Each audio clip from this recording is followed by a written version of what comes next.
It is a great day to be alive in Pittsburgh, PA. Welcome in, everybody, to the latest edition of Kaboly+Mack. How yous doing? Hope it was a good weekend for you. A nice long holiday weekend for some. Some of you are playing school teacher today if you live in the Pittsburgh area because your kid's got a flexible instruction day because it's too darn cold out there. What, your kids can't walk to the bus? Guess what I just did? What? Did the old boiling water trick and throw it out the window. Did it freeze? Here's the problem is I did it and I said to my daughter, hey, watch this. And I opened up the screen door and I went like this and the whole glass flew out of my hands in the middle of the yard now. I was like, oops, remind me to go get that later. It slipped right out of my hand. Oh, my God. A good stemware. You threw one of the good glasses out. You better go pick that up before it freezes stuck to the ground. Good morning, friends, Yinzers, countrymen. Make sure you're following us on all the social media. X, Instagram, Facebook, TikTok. And of course, make sure you are a YouTube subscriber as well and turn on notifications. And if you are a superstar, we had somebody, and I can't find their comment now. It was Tim 1894 or something. It's gone now. Look under starred. It's not showing up for me. Me, it is. It says Tim 1894. It says $20. I have no idea what that means. So apparently he did something called Super Chat, which you can do on YouTube, and decided to drop a little in the tip bucket for old Kaboom and Maxter here, and we appreciate it. I don't know. It says my name. It says nothing about you. I mean, in fairness, you wouldn't be here if it weren't for me. You'd still be trying to figure out how your microphone plugs into your old ass MacBook or whatever it is. Old ass MacBook. I just bought this one in August, remember? Because the other one Then broke. Why can't you figure out how to plug a microphone into it? Well, it's this microphone I got from the last job I had. It's a piece of crap. It is a piece of crap. Nonetheless, this thing, you can have it. You sound better without the microphone plugged in than you do with the microphone plugged in. So that says something about that technology there. Thanks to our good friends at Higgins Professional Painting for supporting the show. They do a great job of taking care of us, and they will take care of you as well. We appreciate their support. They do it all. Interior, exterior painting in your home. They do commercial and industrial. They've done, as you can see, a beautiful new wall there in Kaboom's basement game room. What is that, like a shade of greenish, a grayish green? Wait, it's green? It's like a sage? The top is white and the sides are like beige or something. It looks nice. Now you just got to put some stuff on that wall. I understand it. It took me 2 years to get this done, so. Okay, maybe, pick up the pace just a little bit, provide the folks some visual feedback behind you, some depth to the backdrop, maybe. Some of us have nicely appointed corners of our homes where we do the show from. Others, not so much. But you want it to look good like that, they'll get in there and do it for you. Higgins, family-owned, family-run business in Pittsburgh for the last 40 years. You want to schedule your free estimate, get a beautiful-looking home like Kaboom's got now. Get in touch with them at 412-344-0480 or HigginsProfessional.com. We appreciate them supporting the show. So, that said, do we want to start? I was going to start with the futures of the veterans on this team, in particular the big names like Heyward and Watt and Rodgers, but it feels like we should probably start with Mike McCarthy, seemingly telling everybody else, hey, I'm good. I'm thinking I'm just going to, interview with the Stillers and see how it goes. I'll let you know. Your initial point might be overlapping with your second point. Yeah, I think so. So how, 2 days ago, the question would have been, just how legit is the Steelers' interest in Mike McCarthy? He's interviewing with them today, right? Today's Wednesday or today's Tuesday. Sorry. He's interviewing with them tomorrow. Sorry. Lost all track of days with the extra day on the holiday weekend and the kids being home from school. So he's interviewing with them on Wednesday, the 21st, regardless of when you're watching this. And, when I first heard that they were bringing him in for an interview, I just thought, oh, well, that's maybe that's art and the Steelers organization doing Mike a solid, a Pittsburgh guy. They want to keep him in the coaching mill just in case he's still interested. But the fact that, and look, he wasn't going to get the Titans job anyway because they hired Robert Saleh late last night. But Tom Pelissero reporting this morning that he pulled his name from consideration for any other places he was being talked about. And it's basically Pittsburgh or maybe nothing. Who knows? Pelissero also said he's considered a strong candidate for the Steelers job. So let's start with McCarthy, and we will sort of work our way out from there. The main idea being, is this the right kind of hire for the Steelers at this point in time? Oh, absolutely not. I mean, let's call it for what it is. He's 62 years old. I think he's a backup plan, but I'm sure there's a lot of interest with him because I do believe some of the Steelers do think they were close enough this year that all they need is their quarterback to come back next year. And they would have a legitimate shot of running it back one more year. Hence why maybe Tomlin said I was willing to bring Tomlin back one more year as well. Why Rooney said he was willing to bring Tomlin back. Yeah, what I said, You said Tomlin was willing to bring Tomlin back, but right. Rooney's willing to bring him back one more year because they thought they're close. But that's why Mike McCarthy's probably in names come up. But I don't know how much of a relationship McCarthy and Aaron Rodgers still has that he would come back for that as well. Let alone, do you really want to listen to your couple of your oldest people on your team telling you to bring back another old guy because the only way that can happen is an older coach would be able to allow that to happen? I mean, I think it's a fallback plan. A fallback plan as in, you know what? We might not be able to wait till after the Super Bowl. If you know what I mean. So, okay. So I think we're seeing the way the tiers have set up at this point with the guys that they've talked to. Jesse Minter, they have yet to request a second interview with, right? Out the door. So they got their virtual chat with him. Doesn't sound like they're interested yet. And I mean, if they were going to interview him a second time, that would already be in place because they don't have to wait for the Chargers at this point. Brian Flores, we know, is in town for a second interview at some point this week as well. Okay.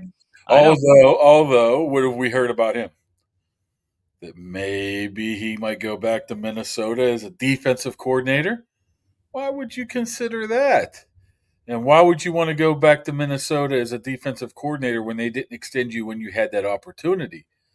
I'm throwing something out here that might not stick to the wall or not. Okay. But what if Brian Flores comes back here as the DC attached to Mike McCarthy? Wow. Is that so?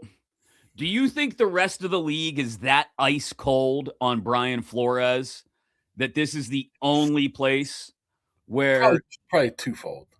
Okay. I think twofold is some are probably skeptical, and second of all, this is Flo's last opportunity, right? Do you want that opportunity to be in Cleveland, LA, or Cleveland, Arizona, Vegas? I mean, Baltimore and Buffalo are still out there. Yeah, but do you think Baltimore and Buffalo want him there? So, man, I'm sure if they wanted him, he would go there. So he got to be careful where he goes next, right? Because his head coaching career could end in Cleveland or in Arizona, or who else is left out there? Cleveland, Arizona, Las Vegas. Those are the three shit ones, right? Yeah. So that's why. So maybe he comes back as a defensive coordinator. Maybe it's a package deal. There's just so many opportunities, so many theories out there that could happen. And then you bring it back. I mean, that's the one thing. Could you potentially imagine this? I'm just hypothetically speaking here. You finally get rid of Mike Tomlin. Woo! Yeah. But you hire Mike McCarthy, you bring back Brian Flores as your defensive coordinator, you bring back Aaron Rodgers, and you bring back Heyward, Watt, and everybody, and just run it at it again for another year. It's a stopgap. It's a giant stopgap. That's all it is. But the head coach shouldn't be a stopgap. No, I agree. I agree. So look, I was going to go down the list of candidates, talk about each one, and then get into each one of those big three players. But let's start at the top. Let's start with Art. Art said something during that press conference last week about always being in contention, right? And that's clearly very valuable to him. Like, he does not believe that you should need a 6-11 season, a 5-12 season to sort of reset or reboot things, right? He is just the man wants playoff games.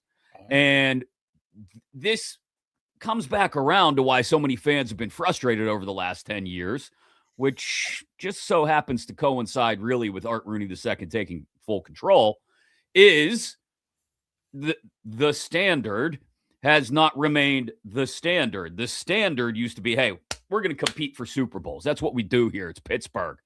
And now it's become, we're going to get to the playoffs, and then we'll just kind of see what happens after that. And it's led to early exit after early exit after early exit. So while a lot of that heat burned Mike Tomlin, a lot of it, I think, comes from the very top in Art Rooney. Art Rooney's just happy to get to the playoffs. And as long as that's the case, he's going to lean in on established guys, I think. McCarthy, maybe Flores, maybe, like you theorized, McCarthy Flores is some sort of two-headed monster. He's going to lean on guys with a proven track record because he knows that keeps him closer to the playoffs. He's going to want to bring guys back, Rodgers, Heyward, Watt, and say, well, we weren't that far, and we were in the playoffs. We won the division, full well knowing that it probably won't lead to 6-11 or 5-12. It'll lead to 9-8 or 10-7 and another, first round appearance in the playoffs and see where the chips fall. But that's not what this fan base wants at this point. And I think what a lot of us agree the organization doesn't need at this point. This organization does need a good reset and to bring in some fresh blood. Chris Shula, Nate Scheelhaase, which is just the perfect name for Pittsburgh. Shula and Scheelhaase together maybe as a package deal. Scheelhaase to run the offense, Shula as head coach to run the defense. I mean, that's what makes all the sense in the world, I think, whether you're a Steelers fan or outside of the organization, is no, breathe some new life into this thing. And it sounds increasingly like if McCarthy and or Flores are still a very serious option, that they're willing to sort of take that fallback position of, let's see how it goes with these guys. I think you just have to be ready just in case, if things do fall through, you don't want to be left there saying, I got to hire, Anthony Weaver or Jesse Minter, right? So that's probably why McCarthy's on that list. But that's fine to be able to do your reset. I think where the reset shouldn't come is in the terms of players, but you got to reset this whole coaching staff, I think, the whole way you go about business. You don't just say, I'm bringing in Mike McCarthy so I may be able to get Aaron Rodgers. That decision wouldn't be made one way or the other right now. So you'd be taking a shot in the dark right there. So I just don't understand. I just think it's more than just a fallback plan. As for the Rooney statement, I don't mind making the playoffs every single year. You just have to be better when you get there, man. Nobody minds going to the playoffs every year, but that's become the ceiling for this organization, right?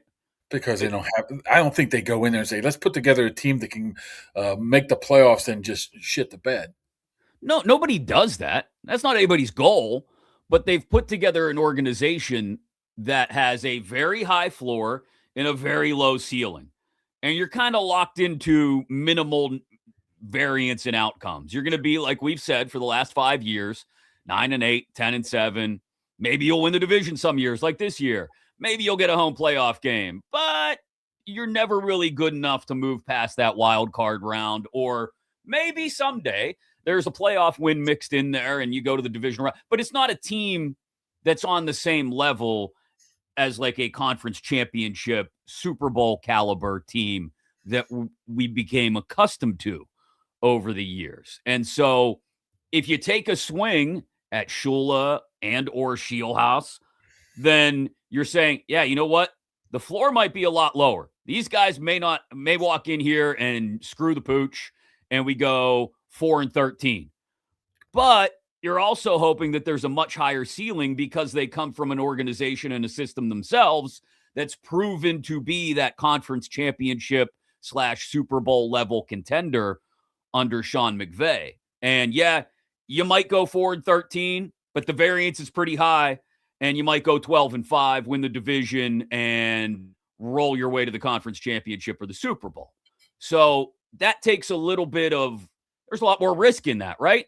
Shula and Scheelhaase those are riskier options in the Rooney's eyes, in the Steelers organization's eyes, than McCarthy or Flores because they're not proven commodities. And it's just more of that risk-averse nature of, let's go with the devil we know, right, guys? We don't want to go 4-13. No, I think fans would be okay with 4-13 for a year if it was breathing new life into the organization. And maybe, like I said, everybody shits the bed and all these, guys that you roll the dice on are gone in 3 years. But Mike McCarthy's not going to be around forever if you hire him either. Yeah. What is he, 62? Yeah. One thing I don't want to do is, I guess placating to guys like Heyward and Watt and whoever else saying, hey, we think we can make a run at this, so we want this coach back because I think had their chance, Mark. Awful. That's an awful way to build your organization. Well, that, and as much as look, Cam Heyward, TJ Watt, great guys. Aaron Rodgers was great around the facility in the locker room this year, and I think provided a lot of great leadership for the team. That's all well and good. They've all had their chance. Granted, Rodgers' opportunity here was only for 1 year, but Watt and Heyward in particular, they've had their chance. And they haven't done enough with it. You can have all the Defensive Player of the Year awards and Walter Payton Man of the Year awards and wild card appearances with a couple division titles sprinkled in over a decade plus. You can have all that, but if ultimately you're not acceding to the highest goal, reaching the final goal, then how different is it than the Browns hanging banners for Myles Garrett Defensive Player of the Year awards? I just think you don't need a guy like McCarthy to run it back again, to be honest with you. Why can't you bring in a guy like a Shula and keep a core still in place? Keep the Heywards, keep the Watts, then just add around with a different point of view, the different method, the different way of thinking might be able to get you over that hump. Now, that might not bring Aaron Rodgers with you, but Aaron Rodgers is going to be 43. Would you love to have him back? I'd take him back for another year, absolutely, but not not because of the head coaches.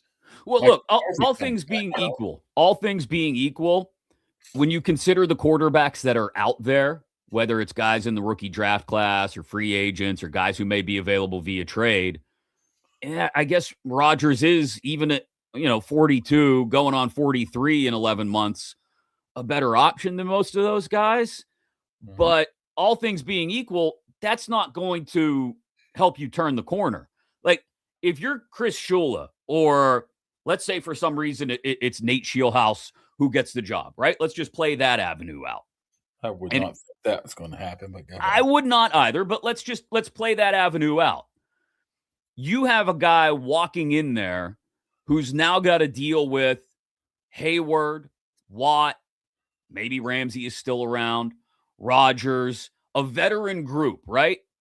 And it's going to be hard for that guy to walk into that room and immediately command the respect of those veterans. It just is. And that's the kind of thing that sets up for maybe not a mutiny, but certainly sets up for a really tough go of it when you bring in a young head coach, whether it's Scheelhaase or Shula. They might respect Shula a little bit more just because of the last name, but you bring either one of those guys in, and they're all going to have to prove themselves more to Rodgers or Heyward or Watt than they do to the other 49 or 50 guys in the room. And I don't think that's fair to whoever that guy is if it's a less experienced head coach to ask them to also come in and not just remake the entire organizational structure and, hire a new coaching staff, implement all their systems. But now you've also got to manage the personalities of these three guys who feel like the head coach they preferred was not so subtly shoved out the side door by the fans. And you've got to prove yourself to them too. That's a bad prescription for a young, inexperienced head coach. Yeah. And why do you think probably when Tomlin came in, he dumped Porter right away, and him and Faneca got into a little bit of a dispute early on. I mean, you have to, but on the comeback of that, if you have a guy like Scheelhaase, you know what I would probably say to TJ Watt and probably Cam Heyward? What have you ever won? Yeah, I mean, that's my point. Like that probably would shut them up, right? I mean, you have no response to that. What have you ever won? One playoff game combined between you. So we're going to do it my way, or you know what? Maybe we can move on right now. To me, I think the old way of getting a head coach, their way, maybe it's archaic. Who knows if it even works anymore? I still would go with it. The young defensive guy that has a strong personality. And to me, watching a lot of clips of Chris Shula tells me that he's the guy. But what you better hope for, and I think a lot is hinging on this, you better hope Seattle takes care of business on Sunday. I was going to say we're rooting for the Seahawks this weekend. Hold on. I want to get into that because that to me is kind of wild in a couple of respects. But first, thanks to the Dan Heck team for supporting the show. You're looking to buy or sell a home in the Pittsburgh area. They are the ones to help you ins out. I know nobody's interested in doing all that stuff during these bitter cold months of winter, but it might be the perfect time. The market might be just right. You can check out the listings at heckteamhomes.com, HAECK, heckteamhomes.com. The whole team there ready and willing and able to help take some of the stress off your shoulders of buying or selling a home. Get in touch with them today. HeckTeamHomes.com, where you appreciate the Dan Heck team supporting the show. So if you're Art Rooney and whoever else is on the search committee, I imagine Omar is heavily involved in this. I think Danny Rooney, as he sort of ascends up the ladder of the family tree to maybe taking Art control Jr. to a degree, but I don't know how much they have to run much past him. Weidel, maybe Andy Weidel involved. I think Omar goes to Andy and goes, "Give me some names to go talk to." Okay, so or you can sit in on it, but I don't think decision. I mean, the bottom line is the decision is going to be made by Art Rooney. Yes, but it's going to be if Omar says, "Hey, I think we like this guy." I think Art would listen to Omar. Okay, so the reason I bring that up is because I have a hard time. As pragmatic, yet as aggressive as Omar Khan has been over the last few years since he took over as GM, right? He has been very aggressive when it comes to player personnel. We saw the Minka trade. We've seen them. They've just acted differently. And that's fine. Going after Aaron Rodgers. All these things that would not typically be a part of the Steelers' DNA tells me that you also have to think somewhat outside the box when it comes to your head coaching hire. And if that means you got to wait around for Shula if you feel like he's the guy, then you wait around for Shula if you think he's the guy. But you don't just say, oh, well, the Rams won and they're going to the Super Bowl, so he's going to be busy for the next 2 weeks. Better hire McCarthy or Flores. Like, you're going to sell out the future of the organization because you can't wait 2 weeks when nothing else is happening?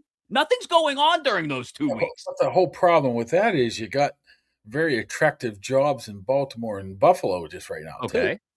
So, if Baltimore comes out and hires McDermott tomorrow and Buffalo, who knows who Buffalo would hire? I don't know. Whoever it would be. If it's Jesse Minter, whoever potentially could be. Okay. then you have more wiggle room to wait. Because if you're Chris Shula, you probably would like the Steelers over the the Browns or the Raiders or I mean, whatever. So if he has a better opportunity, it's the only thing you have to worry about. I understand that, but well, first, for what it's worth, the early names that are bubbling to the surface, and it's 24 hours since Sean McDermott was fired, so very early, are the idea of just elevating Joe Brady, their offensive coordinator. Brian Daboll's name has come up. Good luck with that, but he does have a relationship with Josh Allen. Davis Webb from the Broncos. Clint Kubiak from Seattle. Clay maybe from San Francisco, who the Steelers have talked to. Cliff Kingsbury, all names that have popped up. Mike Tomlin's name came up, but he's already been clear he doesn't want to coach this year. So that's a completely separate universe, it sounds like, from the Chris Shula, Nate Scheelhaase universe, which, again, you go through the list of guys that they interviewed virtually. It sounds like can cross Jesse Minter off the list because they haven't asked for a second interview. I think Kubiak would be off the list too. Kubiak probably off the list because they haven't asked for a second interview. Same probably for Anthony Weaver as well. He's probably third, maybe now. Okay. Like still haven't asked for a second interview, though. The Carolina guy is Ejiro Evero. Yes. I know you can't say it. He's only had maybe one other interview, right? So, I haven't kept track of where else he's gone. Where it tells me that he's not a hot commodity right now. It might be just seeing what he can do or give him I don't even know. He wouldn't have to come in for the Rooney Rule. I don't know how that Rooney Rule sets up right now. But what I'm saying is it seems like he might be still a year or two away. So when you whittle it down like that, you see who's left. Yeah, it brings to light that there's two very clear lanes here. There's the Shula Scheelhaase lane, which I honestly don't think Scheelhaase is. Well, I'm talking about Scheelhaase, whether it's on his own or tag teamed with Chris Shula, right? Let's figure out what Scheelhaase has. If you take him away from Sean McVay attached to his name, what does he have? Has he ever called plays? I don't know how much he calls plays in the Rams offense, to be honest. It would be a leap. Yes. So I don't know if you Mike Tomlin had 1 year of defensive coordinator experience when they hired him. Bill Cowher had 1 or 2 years, I think, of defensive coordinator experience when they hired him. So, I get what you're saying. It would be a bigger leap than Shula just hiring Scheelhaase. Again, I think like we talked about last week, Shula, Scheelhaase, and like a lot of people have talked about, are probably more of a tag team combo. You bring Shula in to be your head coach and run the defense, Scheelhaase to run the offense. Aside from that, Brian Flores to run the defense. The other lane, aside from Shula and Scheelhaase, is McCarthy and Flores. I think that theory you brought up of maybe a McCarthy-Flores tag team is really interesting. I don't know if Flores would be willing and interested in that or not, but it's an interesting thought nonetheless. If you hired McCarthy and Flores wasn't interested in being assistant head coach / DC or whatever it is, maybe that's when you pivot to Evero, who we talked about doesn't really seem to be head coach ready yet. Whatever. The point is, you can't. I think it's organizational malpractice to say, oh, Shula and Scheelhaase have to go coach the Super Bowl, so I guess we're out on them. What? No, you get a chance to interview them in person the bye week between the conference championship games and Super Bowl week. You have a chance to do that. So do that. But if Shula looks at you and goes, okay, I'll take the job, do you trust him? Do you bank your whole organization within another week or so that Baltimore doesn't swoop in and say, nah, we want to give you this? That's the issue at hand here. Okay, then at that point, if you get screwed by Shula, then you pivot to option 2 in that case. Mike McCarthy. Which is either we're going to take a big swing on this Scheelhaase kid, or if he's handcuffed to Chris Shula, then you pivot to the McCarthy lane. So would you that's what they've locked themselves into at this point. Would you take McCarthy over Scheelhaase right now if Shula's off the board? If Shula's off the board, no, I wouldn't. All due respect to Mike, I think again, they would. another phenomenal human being, and he's a Pittsburgh guy, and we love him. But I think they'd take McCarthy then. I think that's what this is about. I don't think that helped. See, this is the problem, is once again, we get caught up in the fear of the unknown. We don't live in our fears has been one of the cliches surrounding this organization for the last 15 years. Since Mike Tomlin first dropped the line, it's become a part of the organizational DNA. We don't live in our fears. No, they manage the organization the exact opposite way. Everybody there, except maybe Omar, who will swing a wild deal occasionally. Everybody else is terrified of going 4-13. You know what? Hire Scheelhaase. Maybe he's not ready for it. Maybe, like I said, he pisses down the inside of his leg, and after 3 years, you part ways and you pivot in a different direction. But there's only one way to find out if you can find the next great head coach, and that's to go out there and look for the next great young guy. And that would be the pivot move. Unless his virtual interview was absolutely awful. Unless he sat there and went, I like football. I mean, short of that, like, I don't know why you would be fearful. The guy was a 4-year starter at quarterback in college. He has come up in this McVay tree and has shown the ability to adapt to that. And I think you could do far worse than plucking from the McVay tree right now if you're looking for some fresh new blood in this organization. Nathan Scheelhaase. He'll probably, you know what? He'll probably be going to Cleveland. Cleveland will take a. You see Cleveland. Speaking, I'm just changing the subject. You are. People Cleveland is freaking interviewed. Holy hell. They've gone a completely different direction too. Like, I think if you're Shula, you understand that being near the top of the list of available coordinators to become head coaches in this cycle, you have your choice, right? Like, at this point, you could choose Baltimore or Pittsburgh. And maybe you're more enticed by the idea of Baltimore because it's Lamar and, you know, it's just as stable an organization, if not more so than the Steelers. Okay. I got a good one for you. Okay. I want you to rank their top 5 candidates right now in order where you think they would go. You're asking me to crawl inside Art Rooney's brain or like the organization? I don't want to unpack my bags on the bed of the collective, Mark. Okay, put it this way. One of the last great Tomlinisms. There's a doggone grease board behind me. And they got 1 through 5 up there, and they got 5 names up there over on the south side. What are those 5 names right now, 1 through 5? I think there's going to be a variance between Art's list and Omar's list. I'll be honest. Okay. So Art's list would go, I think, Shula 1, and then probably McCarthy, Flores, 2A, 2B. And then behind that, probably like Weaver and Scheelhaase, 4, 5. And then I think if you looked at Omar's list, you'd get Shula at the top again. But I think you'd get Scheelhaase 2. And then maybe even Weaver 3 before you got to McCarthy and Flores 4, 5. You just made a very easy exercise very complicated. No, do the 2 men not have differing opinions? I'm saying the final Art and Omar. Say one board, man. Okay, what do you think it is? If they have one grease board, one dry erase board, and they're only writing one list down, who's at the top of their list? Shula 1. Okay. McCarthy 2. Oh. Flores 3? No, I don't even know if Flores would be 3. Scheelhaase 3. I don't think Scheelhaase. Weaver 3. I'm going Weaver 3. 4. Scheelhaase. 4. Scheelhaase. 5 Flores. Okay, so Flores is just in here getting the second interview because they're like, just in case everything else falls through. Oh, don't you have to approach it that way? No.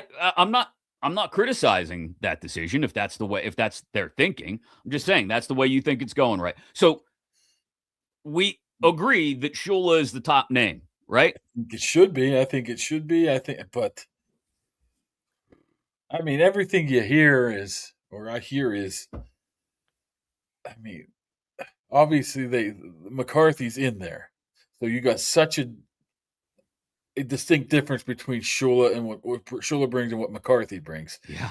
Which means you can debate over that if you're organizationally wise, which way we want to go. Does it affect our players? Can we win now? Does the old man just say, no, I want to win now, so bring this guy in now? That's the heart of the debate, though. Yeah. And I think at the crux of everything is how strident is Art Rooney in that belief that they have to be ready to compete from the jump.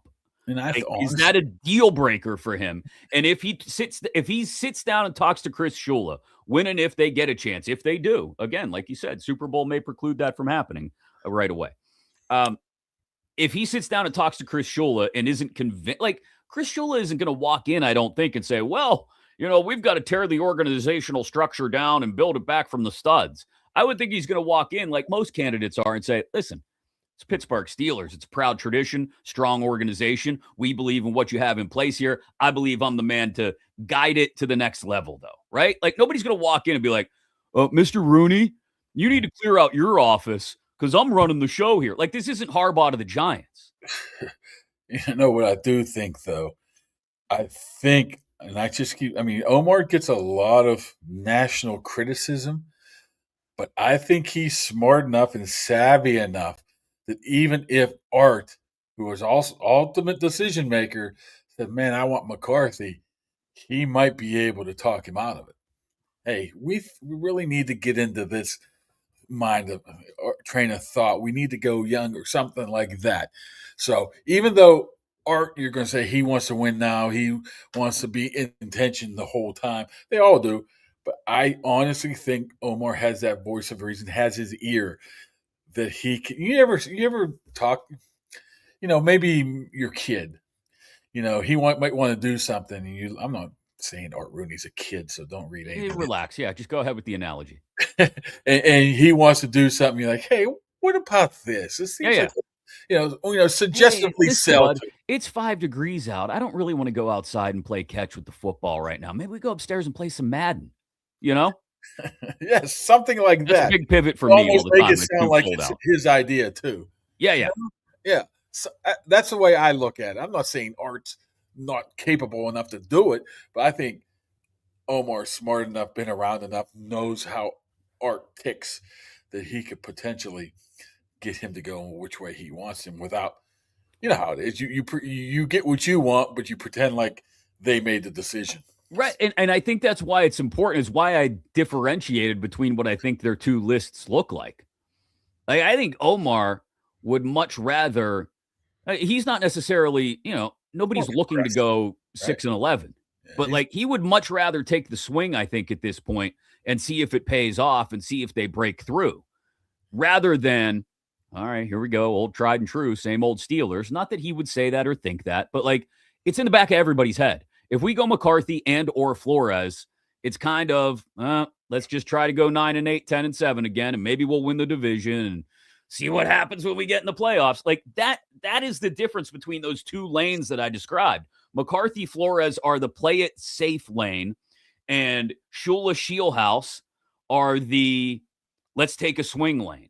And I don't know, maybe Anthony Weaver falls somewhere in the middle, but again, a guy who I would think they would have requested a second interview from by now, because it's not like he's doing anything with the Dolphins at this moment. So, sure. People mentioned in the comments about McDermott. I don't know if you want Mike Tomlin 2.0, right? That is the same exact person. That is the same exact person. If you don't like the idea, if you don't like the idea of Mike McCarthy or Brian Flores because they're Mike Tomlin Jr. or Mike Tomlin 2.0, what the hell do you think his college teammate Sean McDermott would be? We've seen it in action in games between each other. They are the same exact coach. They just take one step forward, one step further every year. Yeah. Instead of Steelers losing in the first round of the playoffs, they would lose in the second round of the playoffs. So I don't want to get off on a Bills tangent here, but like other than Saturday night, where the hell would Sean McDermott be without Josh Allen? They've only gone to 2 conference championship games in 8 years together. McDermott and Allen kick the ball off to What game? What AFC title game? What was that? The Kansas City one? Yeah. And so, like, McDermott wouldn't have the track record that he does without Josh Allen. Now, they lost Saturday because of Josh Allen. Those two things can still be true. And McDermott is getting scapegoated for Saturday night specifically, but it remains the same exact thing you've gotten from Mike Tomlin for the last 9 years is exactly what Sean McDermott basically has done in Buffalo, short of 2 championship game appearances. That's the only difference. It's basically the same thing. And McDermott's had a franchise quarterback. So what do you think you would do here? I hear you. So McDermott in Baltimore would be interesting. Yes. I think Weaver, with his connection to the organization, makes a ton of sense in Baltimore as well. But I think in Baltimore, don't you want an offensive-minded guy? Don't you want an offensive-minded guy in Buffalo? You better be thinking you want an offensive mind in Buffalo. You could very easily in Baltimore or Buffalo hire an Anthony Weaver as a head coach and bring in a Kubiak as your OC, Clint or Clay, you know? That's another thing is these staffs are going to start getting filled out. So these coordinator positions are going to go quite quickly, once they start hiring these guys. So you might be left out in the cold. And so here's another thing about the positioning of all this, or the way the dominoes fall, because you laid out a very important point, which is, what if you tell Shula he's the guy, but you've got to sit around and wait until after the Super Bowl and Baltimore or Buffalo or somebody else swoops in and steals him out from underneath you? I get that.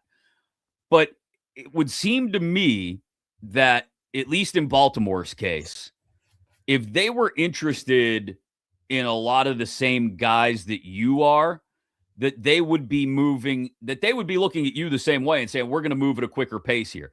Or we're going to have a fallback option. I don't see a lot of fallback options in what the Ravens have done to this point.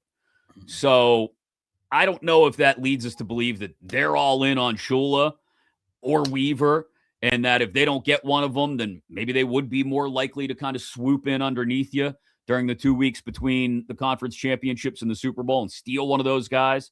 But I don't think you can deal with the what ifs and I'm afraid. Like I said, you got to just identify who you like and go with it. And if that means you sit around for 2 weeks and wait, then so be it. You sit around for 2 weeks and wait. And then as soon as the parade's over in LA or whatever, you bring Shula in. Yeah. I mean, my thing is with Shula is, why the hell didn't Miami scoop him up? Only thing you could think of is they didn't want to wait. The Dolphins, I put in that second category of teams who are hiring during this cycle, right? Like the Giants, because of the whole Harbaugh thing, kind of got out ahead of it, right? And the Titans and Falcons, again, because it feels like they had people identified that they liked that probably weren't getting a ton of sniffs elsewhere other than those 2 organizations. They identified those guys and ran with them in Saleh and Stefanski. Then there's Pittsburgh, Baltimore, and now Buffalo, I think, in one group. And then I think the other group is, like you said, the other steaming pile of Arizona, Vegas, and Cleveland. And they're working from 2 completely different pools, it feels like. Mm-hmm. Because nobody's dying to go to Arizona or Cleveland or even Vegas with Tom Brady involved. Nobody's dying to go there and fall on their face, get one head coaching gig for 3 years, and then never get another opportunity. I mean, you look at Arizona and Cleveland, you got 2 interesting owners, one very cheap and one's never won anything. Vegas, I guess, would be somewhat attractive. Number 1 pick, a lot of money. Yeah. Not much of a roster, though, man. Not much of a roster. Nice area. No, nice place to attract free agents, all stuff like that. So there would probably be, to me, it's like probably Buffalo, Baltimore, Pittsburgh, Vegas right now in the order of what's left. If you take the job in Vegas, though, you are essentially riding shotgun to Tom Brady trying to develop Fernando Mendoza. Like, that's it. And nothing. Maybe a Scheelhaase type of guy then. Happy to have the job. Not a lot of pressure on you. Hey, Tom, what should I do? Right. Yeah, that's a great point. Maybe that makes more sense. And look, if Shula were to get hired by the Steelers, and it did not include Nathan Scheelhaase being his offensive coordinator, there's still the Kubiaks out there, right? I don't think that's going to happen. As OCs, assistant head coach OC, no? So that's when you open up the offensive coordinator conversation to who knows what kind of group. I mean, it's wide open at that point. Yeah. We're talking about guys we haven't even discussed yet when we get I mean, that's part of the interview process. Hey, what's your coaching staff going to look like? This is my plan. I'm sure that's asked. That's probably one of the first questions. Hey, what kind of staff are you thinking about assembling here? Especially coordinator-wise. Yeah.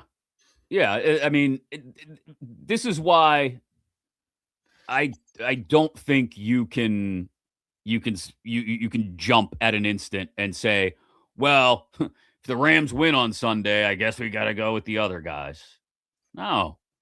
You get Shula in here on Monday or Tuesday for a quick interview, let him get back to LA and plan for the Super Bowl, and there you go. Now you know if you've got your guy or not. And that's that. And you tell him, hey, I don't know what the rules are specifically about making an offer, when you can make it, how it has to get made, when it can get made, what the specific lines are in the CBA about that time period between the conference championships and the Super Bowl. But you're allowed to interview guys in person during that Monday to Friday of the week after the conference championship, I believe. Yeah, so I tell you what is, if the Rams make it to the Super Bowl, I think they'll go McCarthy. That is the most. I understand you're saying that's what you think they'll do. I think that's you're not saying that's your opinion, right? That's my opinion. That's not what you would do. Correct. That's not what I do. I think that's what they would do. That is the most ass backwards. Oh, I hear you. Asinine, ridiculous line of thinking I could possibly think. Especially that you don't think anybody's beating down Mike McCarthy's door. That if Shula just say screws you at the end, you can always call McCarthy because he ain't going nowhere. At least you don't think he is. But here's the problem. We all know now, I think, look, we don't know for sure. Like you said, we don't know what the dry erase board looks like in Omar's office or Art's office or whatever it is. Chalkboard. Yeah, in Art's office, it's definitely an old school chalkboard. We don't know what that looks like for sure. But I think just talking through it the way we have, it's pretty obvious that because of those two lanes that exist right now, that you have to McCarthy and or Flores are backup options. And everybody's going to know that, including them, including the players. So now you're asking McCarthy or Flores or both in that scenario you cooked up earlier to come in and command a locker room with some veteran guys. And maybe Aaron comes back and Aaron and McCarthy still get along a little bit, but you're asking them to come in and command a room when every single guy to a man knows you were the second option. Good luck with that. Well, you're giving those guys a little bit of credit too. I don't think too many of them even know, pay attention. First option. There's probably half of the organization players right now don't even know that who they interviewed. Maybe not, but I would think veteran guys. I would think the veteran guys whose career decisions may be altered by who the head coach is are definitely in tune with the process. You know what I say to those guys? Thank you for your input. We will take that into consideration. And do what I want anyways. I want to bring this theory up real quick because I heard it mentioned somewhere else. And I think it's worth throwing out there because it's a hybrid of the two different lanes that we've talked about. First, thanks to Arch for supporting the show. Archie's on Carson, the best place in Pittsburgh for food, drinks, and sports. And what'd you do? Look, there it is. It wasn't showing up on the screen for me. What did I do? Yeah. Well, you were playing with your microphone earlier. I thought it screwed something up. 80-cent wing nights, Monday through Thursday nights. That includes tonight. Great sandwiches, burgers, and flatbread pizzas, too. And always ice cold iron, Iron City, mango, all on draft. Get on down there, get your iron, get your best wings in the burg down at Archie's on Carson. We appreciate Arch supporting the show. I went to the Penguin game the other day. I saw that. Private box had a couple Iron City Pounders. Ooh. Yeah, too bad you blew it off. So. I didn't blow it off. I had a prior engagement. What's that prior engagement? Job number 36? Yes, I was doing a shift on the Westwood One Sports Network. Yeah, we listened to you on the way home, and you were enraptured, weren't you? Enthralled. I forget who the hell you were talking to. Maybe some Buffalo guy? Oh, the Buffalo guy who was near tears. Yeah. Yes. Mike Scope from Buffalo. He's a good human, but you could tell he needed to just sit down and have about half a bottle of whiskey and numb himself from the pain. Anyway, the Penguins game looked like a good time. We're going to have to go together at some point. The other Chris Mack, I sure the hell hope they don't meet with Mike Shula. He's proven he sucks. Where did that come from? He met Chris Shula. Did one of us slip up and say Mike? No, I think he might have screwed up. Oh, I see what you're saying. Oh, God, he's got a lot in there. Yeah, he spelled career wrong. He spelled, well, I'm not the best speller in the world either. So mostly because I can't see. This is I was interviewing for the Browns job. No thanks, Jessica. Maybe the other Chris Mack. Maybe they'll hire the. Hey, did you see that clip I posted of Chris Shula on the Chris Long podcast in March or May? No. He says, "Hey, who do you like? What guys do you respect the most in defensively players in the NFL?" Mm-hmm. First name out of Chris Shula's mouth, T.J. Watt. He likes Myles Garrett. He likes his guys to get after the quarterback and cause turnovers, as most defensive coordinators do. But like, can you name 2 Los Angeles Rams defensive players? I don't know if I can. Jared Verse, Kello Witherspoon. Don't even say Witherspoon. Get the hell out of here. What? Witherspoon's still on their roster. He's been playing it. That's actually one of the more impressive things that Chris Shula has done over the last year is gotten the best out of that secondary, which isn't uber talented. Earl. What a hell of a catch interception he had. Yeah. I mean, who am I forgetting? Oh, Fisk, the kid from Florida State. The whole point is they're not really influx of overwhelming talent on there. He's getting the most out of those guys. Verse is good, of course, but he's made him into a very, very good player. That secondary is a bunch of no names, at least no names in. Cornell Lake's kid ain't a nobody, kaboom. Watch your mouth.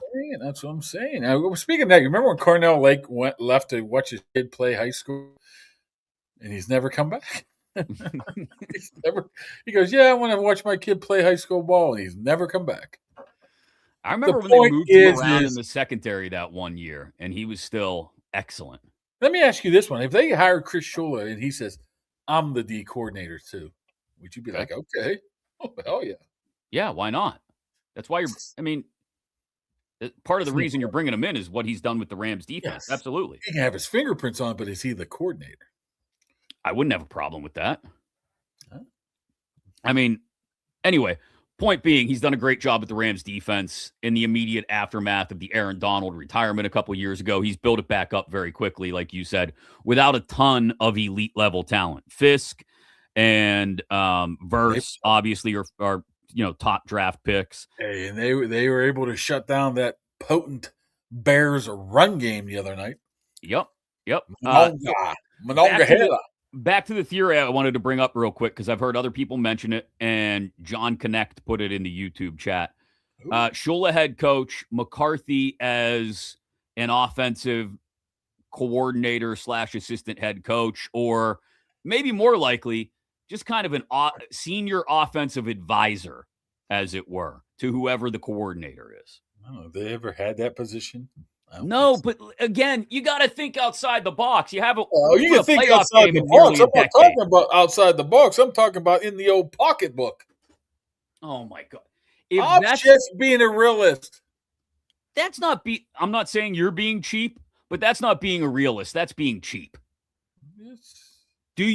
Are you really, after all the money you were paying Mike Tomlin and how much less you're going to have to pay whoever this head coaching candidate may be? Let's say it's Chris Shula. Probably paying him half of what you were paying Mike Tomlin. You're going to have the extra money to spend on coaching staff if you want. And the fact that we're talking about balancing a budget for an NFL franchise is ridiculous. You own an NFL franchise. Scrape together the money somehow. Yeah, the $130 TJ Watt shirts that he probably gets $1 off of. You ever go try to buy a TJ Watt shirt? Like a jersey? Yeah, they're not cheap. $130. I'm like, what the hell? That all goes. Do individual player jersey revenues go into each team's kitty, or is it into the general revenue share? I think it goes into. I think the player itself gets X amount of money from each. They get a cut, but like everything else, does it go into the general? It probably goes into the team's pockets. Oh, probably the league gets a portion, and probably the league gets a portion. The team and the league, yes. The idea of, and now we're starting to put together kind of a Voltron here, and maybe it doesn't make sense, and like you said, it would cost too much money. You bring Shula in as your head coach. Yeah. Maybe it does include Scheelhaase as your offensive coordinator.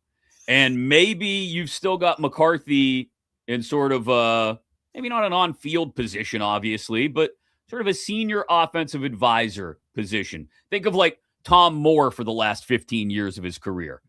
I mean, that guy worked until he was 80-something. He was never officially an OC for the last decade or so, but he was always there helping teams out as an offensive advisor. Maybe that's the lane for McCarthy to still be a part of the organization for those that think it might be necessary. Like, hey, Art, listen. Art, I know you really like Mike. He's a Pittsburgh guy, good offensive mind. But how about this?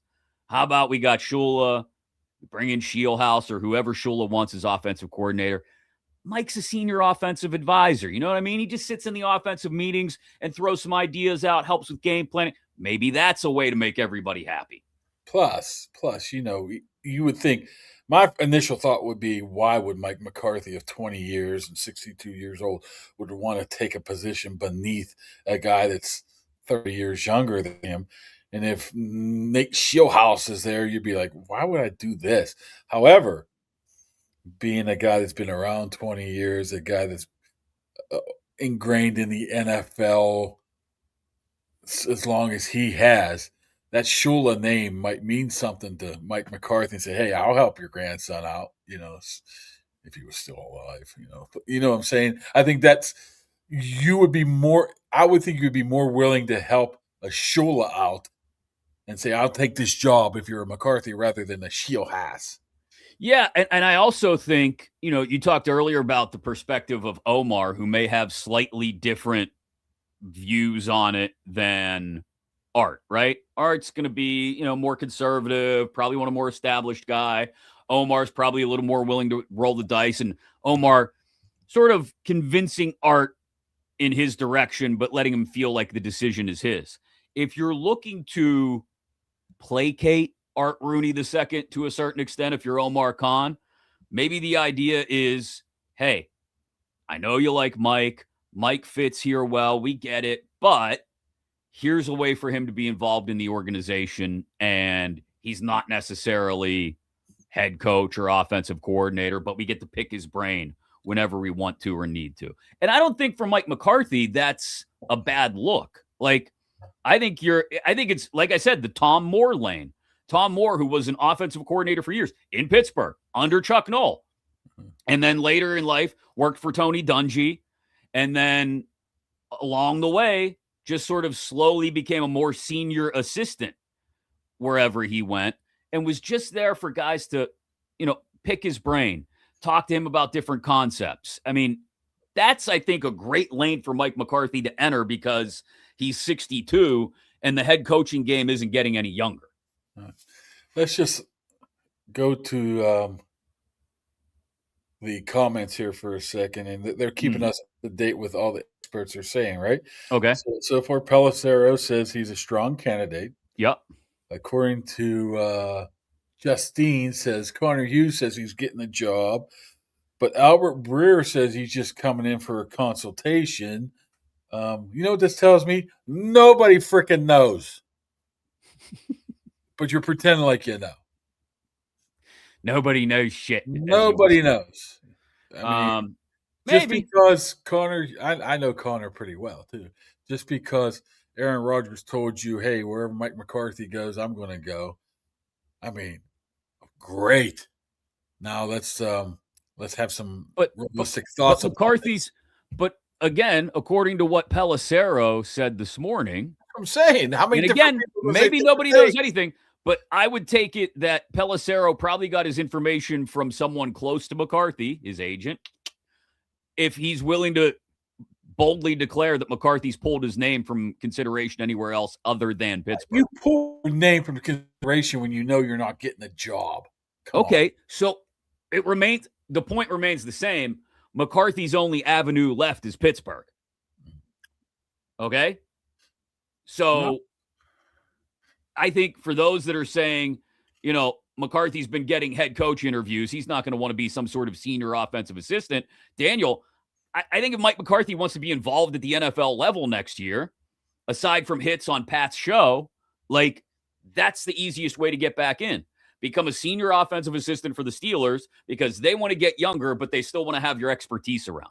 Art, we have Mike McCarthy. He's a Pittsburgh guy, Greenfield.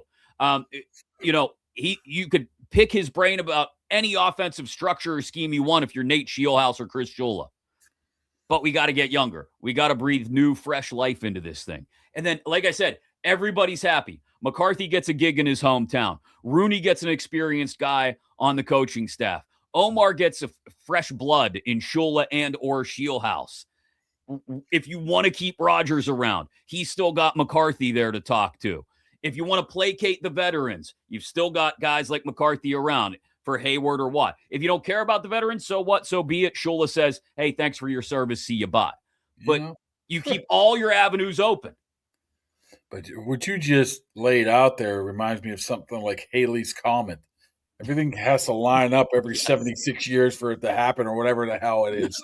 A lot of things had to line up for your theory to work there. I'm just throwing it out there. That's why it's a theory. Thanks to our good friends at Impact HVAC for supporting the show. We love them. They'll be great to you. If you're having furnace issues, especially when it's this bitter cold out, give them a call, 412-297-1852, or message them directly on Facebook at Impact HVAC PGH. They've done great work around here. They'll do great work for you as well. We appreciate them supporting the program. We've talked about the head coaching thing in circles for 60 minutes now. So before we wrap up, I saw that you watched the first episode of Unreal, WWE Unreal on Netflix. Did you stay up late to watch it? Was it first thing this morning? I tried to, but it was one of those bullshit things that they didn't put it on till 12 o'clock West Coast time. Oh, so 3 a.m. So I watched the first one, and it was pretty good. I mean, I watched it too. I watched it this morning. It was good. A lot of Becky Lynch and a lot of our boy Pat McAfee. Yep, Pat and Gunther. Yep. And a lot of people don't like that, but I tend to really enjoy that show. I'm okay with breaking kayfabe, as they say. Kayfabe is dead. I always look up getting a shirt that says kayfabe is dead, then I never order it. Why not? I don't know. Kayfabe, man. That's a word I use very much. Inside joke from probably about 25 years ago with the kayfabe. I will say this. You could tell that they tried very hard to not break kayfabe, so to speak, with Gunther in that episode. You got one little clip of him talking to Triple H before he walked out for the Pat McAfee match at Backlash. That was it. That was all. They weren't going to do backstage interviews with Gunther. They want to still keep that sort of aura about him as an old school heel, which I love. I have come around on Gunther in large part from where I was, say, a year ago, because he's done some really good work this year and he's gotten better on the mic and he's leaning into the old school heel shtick, which is one of those characters that you have to protect kayfabe. Yeah. There was one other mention, I think, at the end where Triple H said, I told you I told Pat to, rise up one last time before giving out. So, yeah, I like Gunther. Gunther is very, very talented individual, I think. And Saturday night main event's coming up. I think there's only 3 matches, which is strange. Is that it? It's a fatal 4-way. They have to add another one before Saturday. Can't have a 3-match card. I don't know. Fatal 4-way. I would thought it would be maybe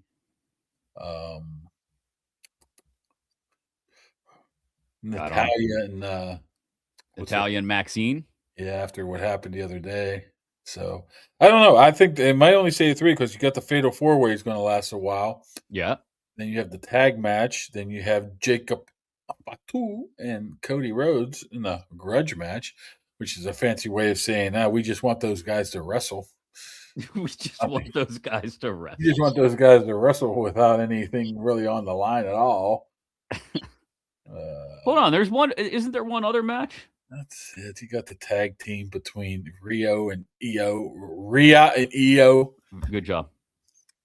Versus Liv and Roxanne. Nah, they'll add one more. Yeah, they're going to add it. When? I don't know. Yesterday? Friday.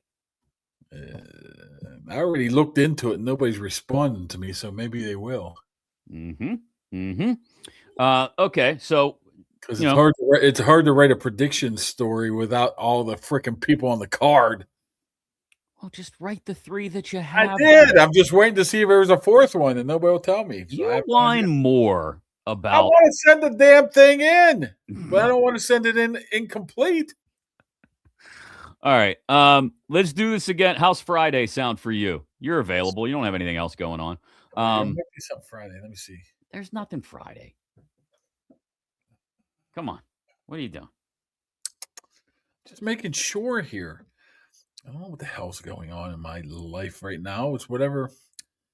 You don't know from day to day, do you? Oh, well, tomorrow the kid has to go to the dentist. Okay, well, we're not talking about doing a show tomorrow. I'm just talking about doing one Friday. I'm working backwards here. Dear God. We should be all right, I guess, if I'm here or not. We'll do it Friday. That's the day I think. Arches? We got to get to Arches. We do. We got to go Arches and do a show. We got to do a show there. We got to do a show, Pittsburgh Brewing. We got to do a show. Who else told me they want a show? First and Goal wants us to do a show. Oh, we go down there. Yeah, we'll go down there. Go down a mall. We'll go get some of them IOU sweatshirts. Go see Richard Simmons at Wicks and Sticks.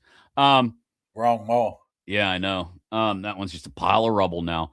So we will be back on Friday, though. That is the day Anthony Weaver, I believe, is supposed to interview in person. I think I saw that. I would consider him a wild card.